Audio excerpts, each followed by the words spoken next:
Boa tarde, alunos. Bem-vindo ao módulo de saúde do idoso, né? Nós vamos abordar essa disciplina juntamente com o PDF que vocês vão receber e a apostila de vocês em relação à saúde do idoso, né? Meu nome é Débora Marra, para quem não conhece, sou enfermeira, graduada na Universidade de Itaúna, pós-graduando, né, em enfermagem do trabalho e urgência e emergência. Quero falar com vocês sobre o que é o processo de envelhecimento, né?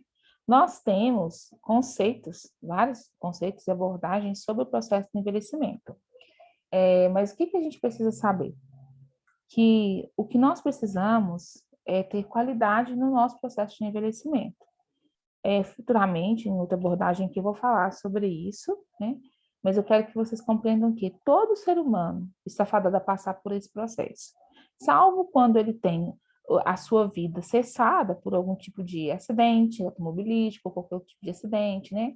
Alguma doença que possa provocar infelizmente, essa interrupção do processo de envelhecimento, né? Mas, quando estamos gozando de plena saúde, nós temos esse processo natural do ser humano. Tá? O que a gente vai observar nesse processo de envelhecimento? Todos os fatores que possam propiciar o bem-estar do idoso, né? E também considerar o que são pontos dificultadores, para que nós possamos evitá-los e sanar, então, esses pontos dificultadores, para que esse idoso tenha a qualidade de vida do seu processo de envelhecimento. Como que a gente vai fazer isso? Da área da saúde, nós da área técnica da saúde, vamos intervir criando ações para manutenção e condições de bem-estar desse idoso, tá bom?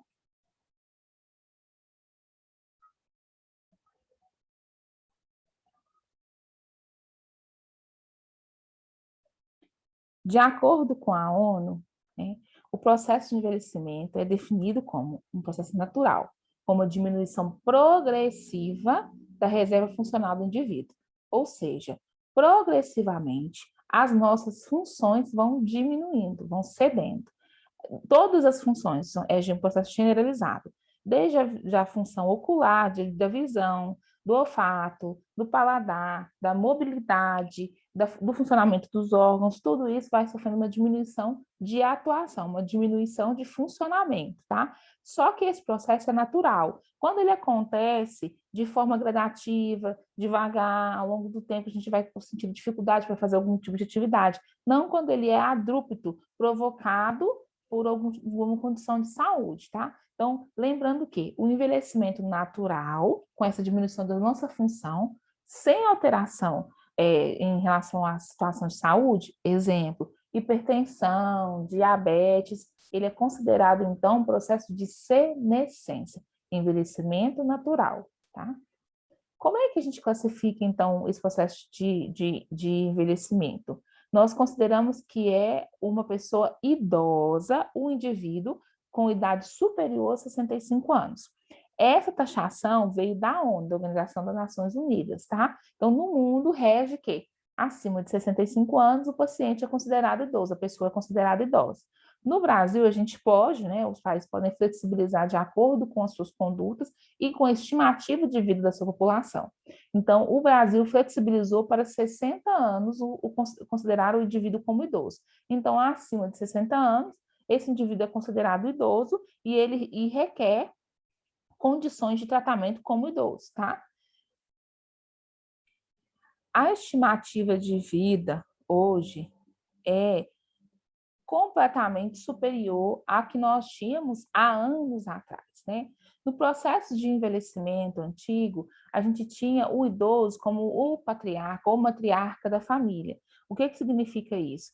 Ele conferia uma posição de respeito, de credibilidade à família. As famílias consultavam o idoso para determinadas atividades, para ações em específico, o idoso transmitia todo o seu conhecimento e assim e as famílias iam passando de pai para filho esse conhecimento adquirido durante o processo completo do idoso, da vida dele até o envelhecimento, né? Então, a gente tinha, por exemplo, um pai que era pescador, transmitia essa cultura, esse ensino ao seu filho, o seu filho progressivamente seria pescador, e o neto, e o neto, e o neto. Então, era conferida ali uma herança cultural, né, de aprendizado, e um respeito pelo aquele idoso. Os idosos é que a gente buscava mais conselhos, nós buscávamos conselhos com os idosos. Geralmente, as mães idosas sabiam de todas as medicações, elas sabiam de ervas, de plantas, então conferia-se esse respeito, essa atribuição ao idoso. O que aconteceu?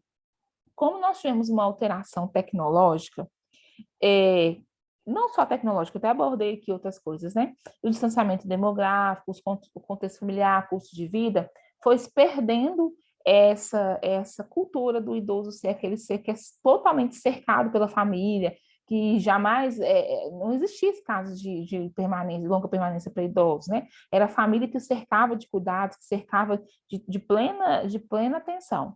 Então, o que acontecia? Era conferido ao idoso essa condição de patriarcal.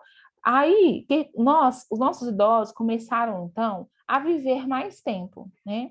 Viver a estimativa de vida há 100 anos era em torno de 60, 65 anos, agora a estimativa de vida é 80, 82 anos.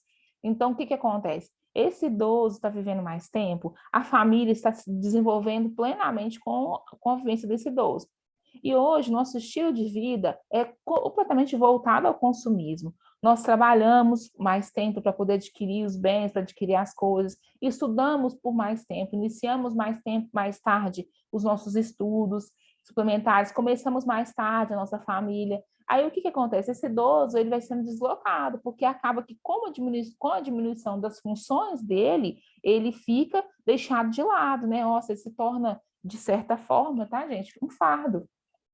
Né? E o nosso custo de vida hoje é aumentado, então nós temos que trabalhar mais tempo. O idoso que consegue trabalhar mais tempo, ele consegue ter essa autonomia, mas o que não consegue, ele se torna assim, esse peso para nós. Então, a gente acaba desfazendo um pouco do idoso, né? Eu falo a gente, porque de uma forma geral, nós estamos aí em vários tipos de abordagem, nós estamos na Terra, então nós vamos vivenciar algum tipo de conflito nesse sentido em nossa família, né? Ou vamos presenciar na família de alguém, né? O aumento da tecnologia trouxe esse distanciamento. Hoje em dia é difícil o pai conversar com o filho. Imagina um idoso que não tem esse acesso tecnológico, que não tem essa condição de operar essa tecnologia. Como que ele vai fazer para se atualizar? Não, vai ser deixado de lado, ele fica obsoleto, né? Ah, que velho chato, não entende de WhatsApp, não, difícil demais conversar com você não sabe o que é isso.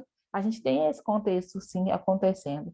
E o distanciamento demográfico, porque as famílias hoje em dia, gente, elas vão em busca de condições de trabalho. Então, às vezes a gente ficava ali herdando terra dos avós e cultivando terra e herdando o trabalho dos avós, empresas por longos anos. Hoje em dia, não. Hoje em dia, a gente herda essa terra, vende e vai para onde tem uma promoção de emprego melhor, onde tem uma oportunidade de aumento de renda. Então, a gente abandona os laços familiares. Então, a gente tem esse distanciamento demográfico, né? A gente sabe também que a tendência da população é ficar urbanizada. Então, a maioria dos idosos, né, que a gente tem, eles gostam de terra, gostam desse aconchego rural, e nós estamos procurando facilidades no meio urbano. Então, abandonando esse contexto de sítio, que fica só para fim de semana. Então, muitos idosos acabam ficando ali no final, só pra, a gente vai visitar nossos avós, né? Nossos pais só no fim de semana, e aí a gente passa a abandonar esse idoso também, viu?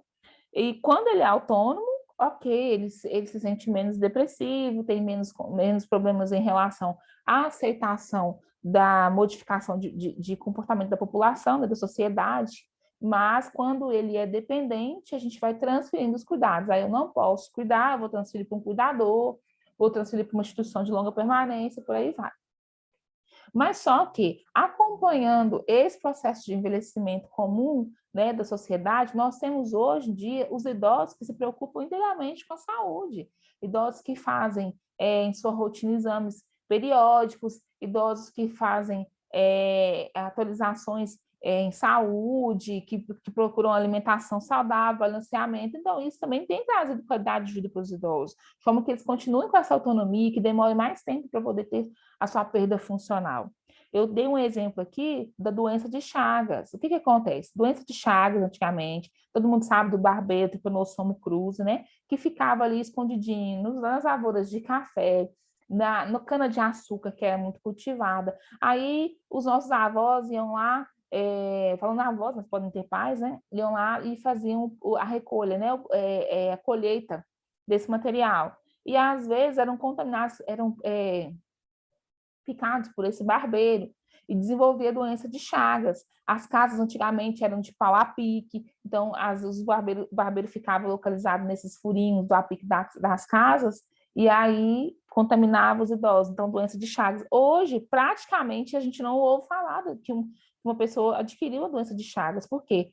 Porque hoje em dia as casas são todas construídas com tijolos, tem reboco, tem acabamento, é difícil de manter um parasita, um besouro, um inseto, né, que a gente não perceba. Hoje em dia, esse lavar dos alimentos, preocupado, hoje tem uma preocupação com o processamento dos alimentos. Então, é muito difícil você ver uma cana-de-açúcar hoje que não foi lavada, não foi higienizada, para você contaminar com barbeiro de Chagas. Então, o estilo de vida dos nossos idosos também mudou, né? Hoje tem controle das doenças crônicas. Ele não vai morrer com o processo da diabetes, ele vai morrer se ele não fizer tratamento do diabetes. Ele vai morrer mais cedo se ele não fizer tratamento de diabetes, tá?